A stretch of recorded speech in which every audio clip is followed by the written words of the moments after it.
Could the surprisingly well done new loot-based multiplayer mode for one of Sony's last big PS4 titles spell trouble for one of the PS5's big launch titles?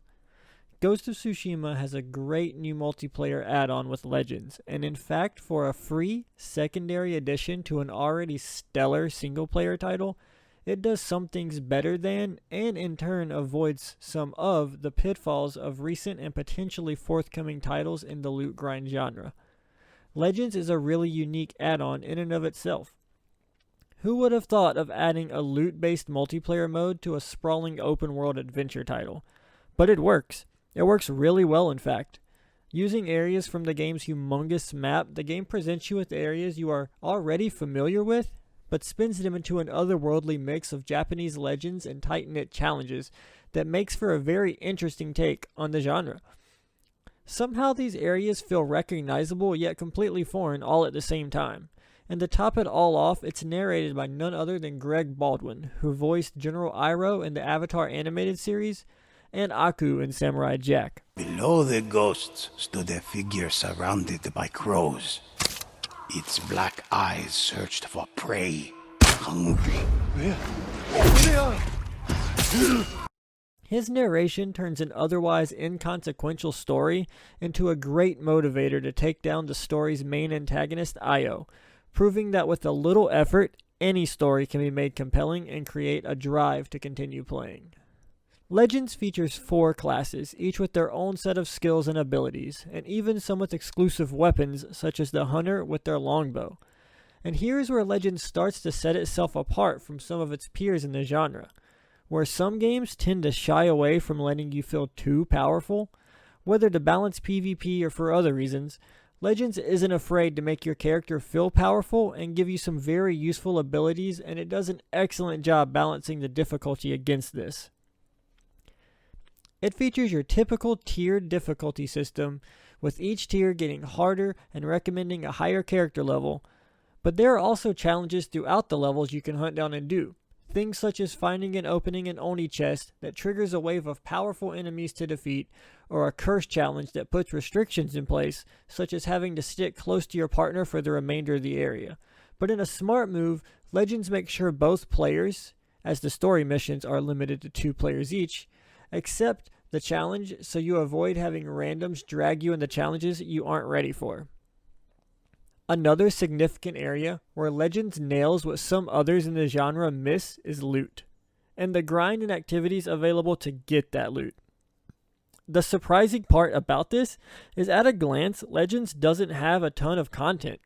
9 story missions and a few survival maps is all you get at the start, but the depth and core loop therein is so strong that it offers a pretty good answer to the question many of these types of games face. How do creators balance offering enough content at launch without players getting too burnt out?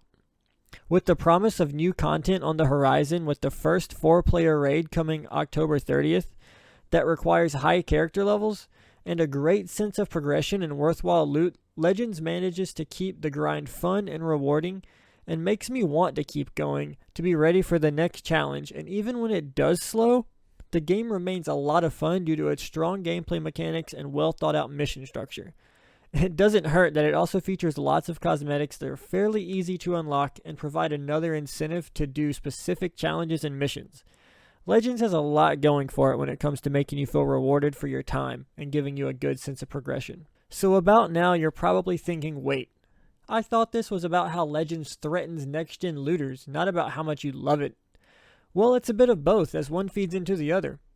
Legends shows that even as a free, spin-off add-on to an already stellar game, you can make a compelling loot grind game if you do it right and allow players to feel rewarded.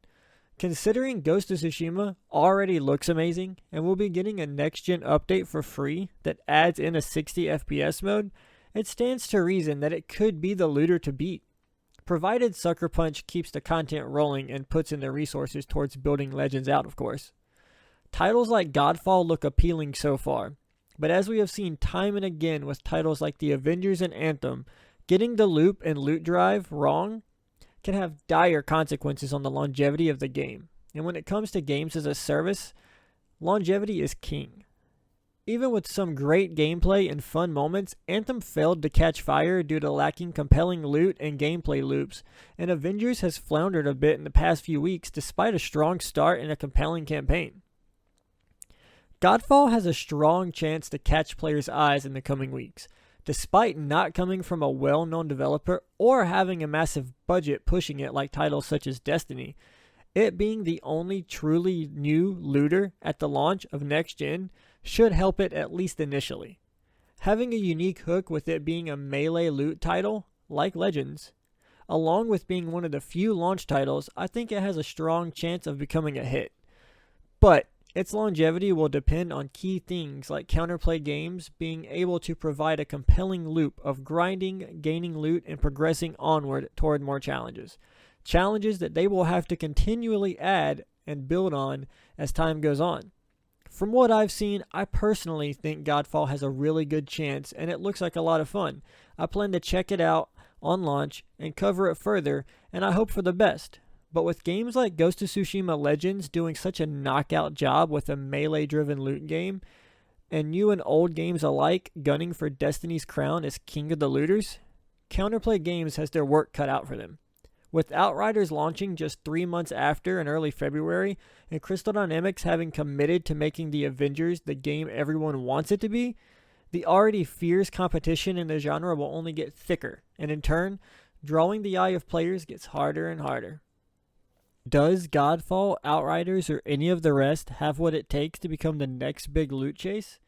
Or will Ghost stay supported long enough to carve out its own path in the genre? Only time will tell. One thing is for sure, however, it's a great time to be a fan of the looter genre. This is Super Hype Games, and thanks for watching the video. Let me know in the comments what you think the best new looter is, and how you think the future looks for the genre. If you enjoy content like this, feel free to like and subscribe and turn on notifications to see each time I throw out a new video. I'll be sure to keep them coming and to keep improving with each and every one. Thanks for watching.